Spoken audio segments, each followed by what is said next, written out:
So it's been quite a while since we've had an MCU film, by MCU standards anyway. But now stuff is ramping up in a big way. Before the epic conclusion to at least this set of Avengers films, we've got Captain Marvel. Is it amazing? Is it bland? Is it terrible? Let's talk about it.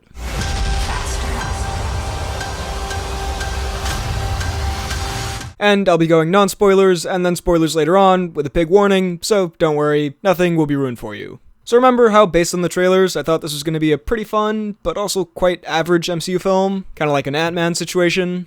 Well, yeah, it was exactly that. There was a lot I liked about this film, a bit I disliked, and quite a bit that I thought was just fine. Not poorly done necessarily, just not mind-blowing or incredible. Let's start with the positives though. Firstly, the cast and characters are mostly quite strong here. I like Brie Larson quite a lot as Captain Marvel, although I kinda wish we'd gotten more of her personality, cause those were the scenes with her that I enjoyed the most. I think Brie Larson does well with the character, I just feel like the character isn't given a hell of a lot of interesting personality moments, or at least not as many as I wish they'd had. Like with Paul Rudd as Scott Lang, I feel like they built up that character really well in that first film. Here, I really enjoyed her attitude. I believe someone said a while ago, Captain America gets up because it's the right thing to do, Carol gets up because f*** you.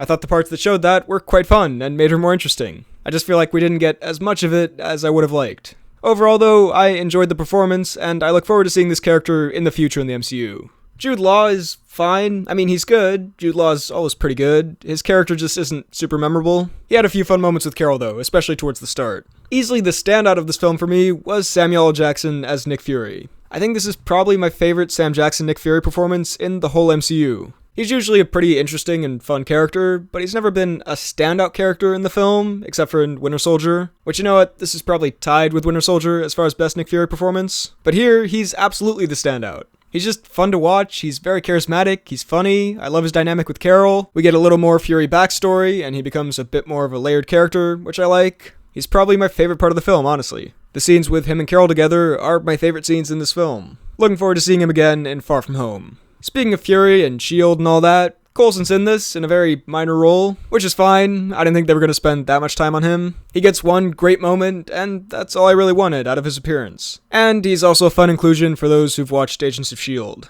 I thought Lashana Lynch was really good in this. I thought Annette Bening was okay, although her performance and character wasn't that memorable, for me at least. The whole Kree squad I thought was okay, but again, not very memorable at all. I did enjoy seeing Korath again. Who? And then, a big surprise for me here were the Skrulls, in quite a few ways. There's visually, like makeup-wise, which we'll get to in a bit, but then there's also performance-wise. Ben Mendelsohn is great as Talos, or Talos. I can't remember exactly how they said it. I really thought this was going to be another Ben Mendelsohn as generic bad guy role, like in Ready Player One and Robin Hood, but no, he's funny, he's interesting, it's just a really fun performance and character. A lot better than I was expecting. And the whole Skrull aspect of the film I thought was quite well done and led to some great moments, especially in figuring out when someone is or isn't a Skrull and that sort of stuff. Those moments were quite fun. As far as action and visual effects, I thought the action was solid, but nothing amazing here. It was mostly entertaining, and there are a few standout moments for sure, but most of it is just kind of alright. There's nothing as exceptional as the action in Winter Soldier, or Infinity War, or anything like that here. And visual effects wise, for the most part, this is very good. There are some visual effects that aren't good, but most of them are pretty amazing. I really liked the Skrull effect, and also the Skrulls didn't look as cheap in the film as I felt they did in some of the stuff we'd seen before the film. I don't know if it was the effect of seeing it on the big screen, or if they've changed it a bit, or if I just got more used to it, but when I first saw them, I thought they looked a bit like they were from Agents of S.H.I.E.L.D. You know, not movie level makeup and effects, but in the film, they look great. And there are some fantastic visuals in here. Some great, really beautiful shots sprinkled throughout the film. Also, let's talk about de-aging. The de-aging of Samuel L. Jackson, I'd say, is perfect. I mean, maybe it helps a bit that there's so much footage of Samuel L. Jackson from this time period, and also that Samuel L. Jackson still looks pretty young. Like, come on, this guy does not look 70. The point is, it's fantastic here. It's the first time they've used this for a major character who's de-aged for the whole film, which is a bit of a risk, because sometimes this can go not that well. But Marvel's been doing this for a while now, and I think at this point, it's flawless. At least it was for Nick Fury. We'll get to the other one a little later on. As far as the 90s references and tech and music and all the nostalgia kind of stuff, yeah, they probably do a little bit too much of it, but honestly, I don't mind. It led to some funny moments, and I liked most of the song choices. Also, I'm looking forward to about 10 years from now when they start setting all the TV shows and movies in the early 2000s when I was growing up, and I can be that adult in the audience who gets all the references. I liked the world they have on the Kree planet, We don't spend a hell of a lot of time there, and like building it up and developing it, which I do understand, the movie's gotta move along, but the little we did get, I thought was interesting, with the tech and the visuals and all that.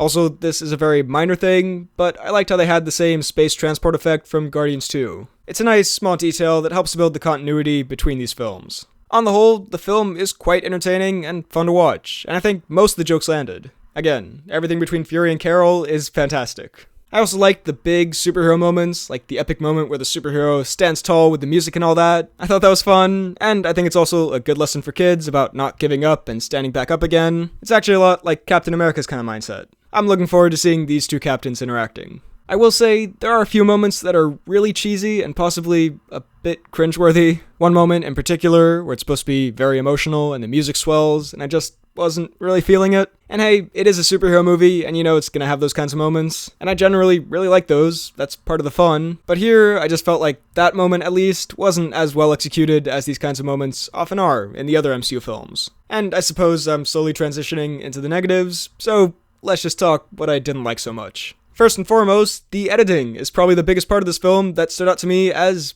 actually bad, especially in the first half. There are tons of awkward cuts between scenes where it seems like it cut off too quickly, so the last word someone says barely gets out, and then it cuts to the next scene. And the editing also makes what's happening in a scene less clear sometimes. Partly in the sense that sometimes you just can't really tell where people are, but also just scene-wise, it ruins the pacing of some scenes, with them not really having a proper start, or sometimes not having a proper end. It kind of cuts into the scene and then leaves it, and it makes the film, or at least the first part of it, feel kind of disjointed. And no, I'm not talking about the part of the film where Carol is in this situation. I realize what's been done there editing-wise is intentional. I'm talking about just other scenes in the film. Overall, just confusing, choppy editing at some points. And the pacing isn't great, especially towards the start. The whole first part of this film I wasn't a big fan of, in case you couldn't tell. The film really doesn't start with a bang. It's this kind of exposition-y opening that's not super exciting or interesting. Like, I know you need that information at the start of the film, but there isn't a slightly more interesting way you could have opened it. And then for a while, it's not slow-paced, but you know, it's moving at a slower pace than these films sometimes do. And then it moves quite quickly through some stuff that I would say arguably would be more interesting to see all of than the stuff we'd previously sat through for a longer period of time. Again, most of this is in the first half of the film. The film also has some really bad moments of exposition that are unintentionally hilarious. One of them involving Ben Mendelsohn, that at first I thought was a joke because of how stupid it was, but as the moment went on, I realized I don't think this is supposed to be funny. I thought the music was okay, but not really memorable at all. You know, despite the videos about how the MCU's music isn't memorable, I'd argue that a lot of MCU characters have quite memorable themes, like the Winter Soldier's theme, or the Avengers theme, or the Guardians theme, or Ant-Man's theme,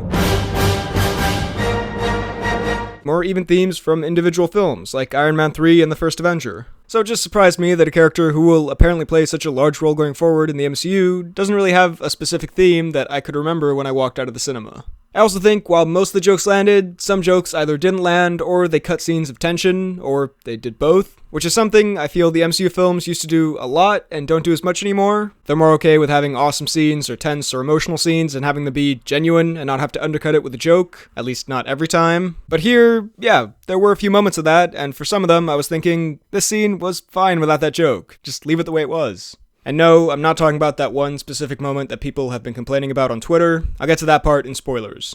Also, I guess, for me, this isn't a complaint, but I think this film is a lot better for MCU fans than it is for non-MCU fans. I think you can definitely still enjoy it if you're not into the MCU. I saw this with someone who hasn't seen a single MCU film, and she liked it.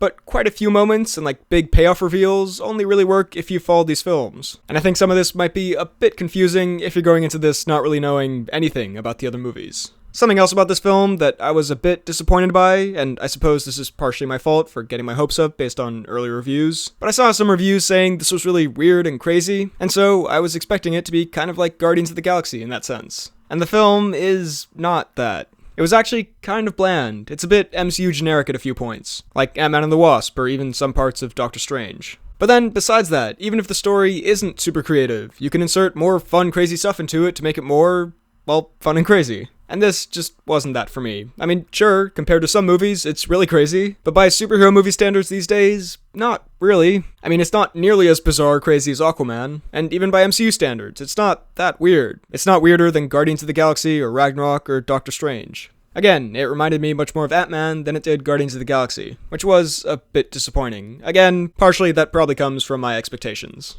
The movie's mostly entertaining, but there's nothing here that really blew me away. Also, while most of the CGI is great, some of it is not. Namely, the fully CG Captain Marvel flying around the finale. I know they had to do that with CGI, obviously, but it just didn't look good, especially when it gets closer to her face. It reminded me a bit of the points in the Man of Steel finale where the CGI starts to get a bit worse. Or like on The Flash, when they do a big action scene and you can tell that that's just totally a CGI character. It doesn't ruin the film, but that part is not going to hold up well in a few years. Also, while the Fury de-aging was flawless, there were 1 or 2 times where the Coulson de-aging wasn't flawless, and it started to look a lot more like young Harry from Kingsman 2 than young Kurt Russell from Guardians 2. Also, and yes, this is totally a nitpick, not an actual huge criticism or anything, but I just noticed it. There are a few times where Jude Law is looking at a hologram, and his eyeline does not match up with where the hologram is. Like he's always looking about 2 inches too high. Again, not an actual big problem, just something I noticed that I thought was kind of funny. So overall, Captain Marvel has a lot of good stuff in it, namely the main characters and their performances, and it's a fun time on the whole. That being said, it's dragged down by some subpar editing and pacing, and also action and a story that aren't terrible, but just aren't particularly crazy or unique. It's another good MCU film, but not one of the best. I'll give it a 7.9 out of 10. And here's where I'd put it in my MCU ranking, which I'll just remind you changes constantly, which is why some films have moved up or down since the last time you saw this. Okay, so now let's talk spoilers. There's actually quite a bit to spoil in this film, so if you haven't seen it, click off now. 3, 2, 1, okay. Firstly, Stan Lee. Of course, he has his cameo, but also I'd heard there was going to be a Stan Lee tribute at the start of this film, and I thought it was going to be a short little montage, but it was actually Stan Lee in the Marvel logo, and then a title comes up that says, "Thank you, Stan." It was really sweet, and a few people clapped at the showing I went to, and it was a really nice moment. Now earlier, when I was talking about the cast, you may have been wondering why I didn't mention Ronan. Well, it's because he's barely in the film. I think he has about 2 minutes of screen time, and most of that is as a hologram, and honestly, I mean, I shouldn't be disappointed, and I'm not really. It's not like they ever acted like he was going to be a huge part of this film. I just remember saying in a video, oh, since he didn't get that much development in Guardians, it'll be nice to have some layers added to that character. And that absolutely didn't happen, but I mean, it's not that big of a deal or anything. I also just think it was kind of weirdly handled. Like, there was no cool entrance or just like a moment that acknowledged that this is a character from this universe that we've seen before. He just kind of appeared, and if I hadn't known that he was going to be in this film, it would have taken me a bit to be like, wait, is that Ronan? I guess that's good for non-MCU fans, that the fact that they don't know who Ronan is doesn't ruin the film or anything. But I think you could have just had a very quick moment, like when he first shows up, or just some kind of entrance, or like the camera pans up from the floor with some kind of music, or something for MCU fans. I don't know, just thought it was a little weirdly handled. Let's talk about the cat for a bit, or the Flurkin, I guess. I think this is one of the things people are talking about when they say this film is super weird, and I mean, this might be because I already knew it was coming, but it wasn't like that weird. It was a funny bit and all, and I liked Fury with the cat, but it wasn't like the craziest thing that's ever happened in the film. Also, another moment that I thought was just edited weirdly was Fury losing his eye. And I just want to make clear, I do not have a problem with the fact that he said this in Winter Soldier. Last time I trusted someone, I lost an eye. And now, that line is more of a joke. A, technically, he was trusting the cat, so it makes sense. B, it's in character for Fury to lie about stuff to motivate people. And C, it's even established in this film that he lies about how he lost that eye, to make it sound more dramatic. Anyway, that's not the problem I kinda have with the scene. The thing is, and this happens a few times in the film, including this moment, it didn't seem like the movie knew when to pause for a moment and let a scene breathe a little. Especially when it's a scene that, isn't super consequential, but it's something people have been waiting to see, how Fury lost his eye. Again, the fact that it's kind of played for laughs is not the point here. And the scene was just kind of very short, and it didn't really seem to have a proper start to it, and it ended a little abruptly, and it sort of seemed like they finished the film, and then were like, oh man, we forgot to film the scene where the cat scratches Fury's eye. Let's just do it real quick. I know that's almost certainly not what happened, but that's how the editing makes that scene feel. I feel like the cat scratching Fury's eye would have worked better as a post-credit scene happening in Fury's office, instead of the last post-credit scene that we actually got, but maybe that's just me. I did like the Avengers ending though. That was a fun tie into the other films. There are also the Skrulls, who turn out to actually not be the villains of the film, which some people saw coming, but I still thought it was a fun twist. And I mean, yes, they do some bad stuff, but they're not evil. It's more of a gray area, and not just these are the good guys and these are the bad guys. Both sides do some bad stuff, one just does stuff that's not as bad, and does it for a better reason. There was no scroll reveal of some major character in the MCU, which actually surprised me quite a lot, and apparently they're not going to have a big role in Endgame, if any. So, either Marvel just used the scrolls for a one-off story, which I don't think they would do, with an idea that has so much potential, or they're going to bring them back at some point down the line, which I imagine is what's going to happen. Also, real quick, the Tesseract being in this surprised me, although I guess if I really sat down and thought about it and rewatched the film, I could make sense of it, because I've only seen this film once, so I probably missed something from it. But from my understanding, the Tesseract sent Red Skull away, went down the ocean, was found by Howard Stark, and then S.H.I.E.L.D. kept it for a long time. But in this film, there was a period where it went away from S.H.I.E.L.D., but then just ended up back in S.H.I.E.L.D. control anyway. So overall, the timeline hasn't changed, they've just added a chunk in the middle. I'm not going to sit here and talk in depth about the logistics of it, because again, I've only seen this once. I can't remember the exact details, but once more time has passed, maybe I'll make a video on the Tesseract's timeline, since it's had quite the journey through the MCU. And finally, let's talk post-credit scenes. The last one, there's nothing much to say. I mean, personally, I don't really mind that Marvel's putting pointless stuff as the final post-credit scene sometimes. Yes, technically you can see the world's affected by the snap, and yes, it shows that Fury got the Tesseract back, but these are things we already know, and come on, let's be real. You could definitely skip these. Again, not really a problem for me, although I am getting a little sick of telling my friends and family, hey, we gotta stay till the end of the credits, and then afterwards having to be like, okay, so we didn't really have to stay. But anyway, the important one, the mid-credit scene, it's Cap, Natasha, Banner, and Rhodey at Avengers HQ. They found Fury's pager, and then Captain Marvel shows up. A few things here. Firstly, it's just nice to see the Avengers in the cinema again, after almost a year since Infinity War. How they found Fury's pager, I mean, they're the Avengers. They'd have a way. But what's really interesting to me is that this looks like it's right after the end of Infinity War. For example, Cap still has that beard. So first of all, that debunks this rumor that I saw that Captain Marvel would only meet the Avengers in the third act of Endgame. Then maybe this is before Endgame even starts, or maybe it'll be at the very beginning, and then there's going to be a time jump, because there have been rumors of a time jump, so I guess Captain Marvel will just be with the team from the very beginning of the film. I don't really know how they're going to work that in. Is she going to have to get to know the Avengers, or at the start of Endgame, is she just with the team, and we're left to assume that they filled her in on what happened? I doubt that second one, because for people who didn't see Captain Marvel, that would be quite confusing. But still, I do like the fact that we'll be seeing her and the team together from the start of the film, and I'm looking forward to seeing this character interacting with all the other Avengers. So, those are my thoughts on Captain Marvel. What did you think of it? Let me know all of your thoughts down below in the comments. While you're at it, be sure to like this video, check out my Instagram and Twitter at BHL_Hudson, check out this podcast about movies and TV and whatnot I do with a friend of mine, it's called The Poorly Planned Podcast, and subscribe for more videos like the one you just watched. Thanks for watching, and I'll see you next time.